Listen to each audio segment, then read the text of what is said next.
It all started with this fabric swatch. I love sheer fabrics, especially tulle and organza, but I wanted to give it some more contrast, so I decided to combine leather with silk organza and see what would come out of it. And now I want to develop this into a full textile and turn it into a skirt. I started with a minimal A-line skirt as the base, with side seams, center front and center back on the fold, and an elasticated waistband. When I tried it on, I only needed to add about 1 centimeter of ease throughout the hips. From there, I focused on the construction of the skirt. While working with the toile and the fabric swatch, I decided to keep it as minimal as possible, so the textile wouldn't be interrupted by too many seams. To do that, I shifted the side seams into the center back. That changed the pattern piece from 2 pieces into one rectangular shape. This worked because the difference between the waist and the hemline was quite small already. The other final adjustment I made was adding a slit to the center back of the skirt to allow for more movement. After marking each flower position on the pattern, I could see how many it would take to create the textile. I didn't follow a strict pattern. I wanted the placement to feel slightly irregular across the skirt. So I started cutting. In total, I needed around 200 leather flowers. Watching the repetitive motion of cutting and popping them out of the leather was actually quite satisfying. Once all flowers were cut and gathered together, in the light they almost didn't look like leather anymore. One by one I placed each flower. It felt repetitive but also quite calm.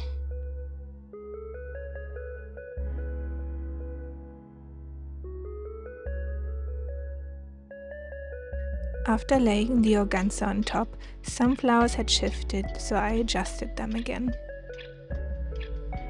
Then I started bonding the leather flowers onto the organza fabric.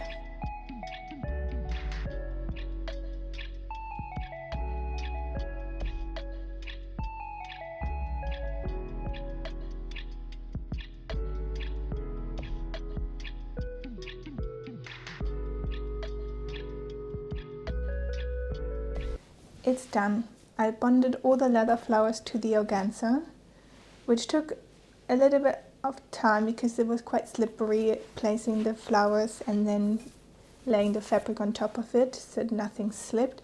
My iron also got some glue stains which I had to remove, but yeah, all done now, and I can start finishing or start moving on with the lining now.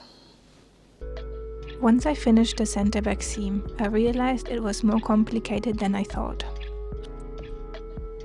You would think having only one seam in the center back would make this skirt pretty straightforward, but because I have 2 different fabrics, they're behaving differently to each other. So the first time I closed the seam and also finished it with the Hong Kong technique, it was buckling from the outside, so I had to unpick everything, eyeing it again to make sure this time when I close it, they're gonna be nice and flat. So just trying to think of how to go about it, if I'm gonna pin the fabric or base the fabric first, which I've done the first time as well, but that didn't work. So yeah.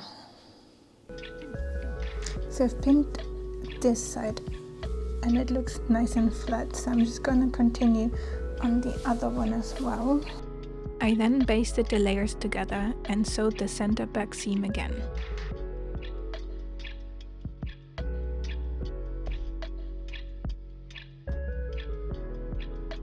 I'm at the last step of the skirt now, and I just have to finish the waistline. I want to create a tunnel so I can pull through the elastic cord. In order to do that, I will fold the fabric over 1.5 centimeters and then 1.5 centimeters again, and then a top stitch all around.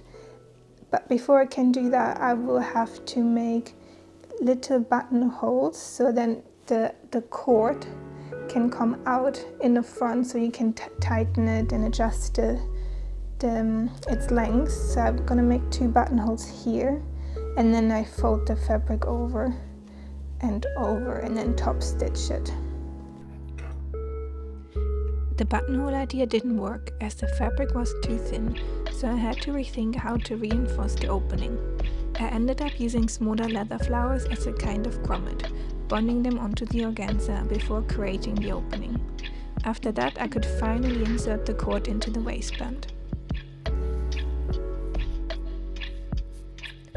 Pulling the elastic cord through the tunnel with the leather grommets and plastic puller was quite difficult, but the grommets worked surprisingly well and everything came together in the end. I just got back from filming the reveal at my favorite place, Kew Gardens.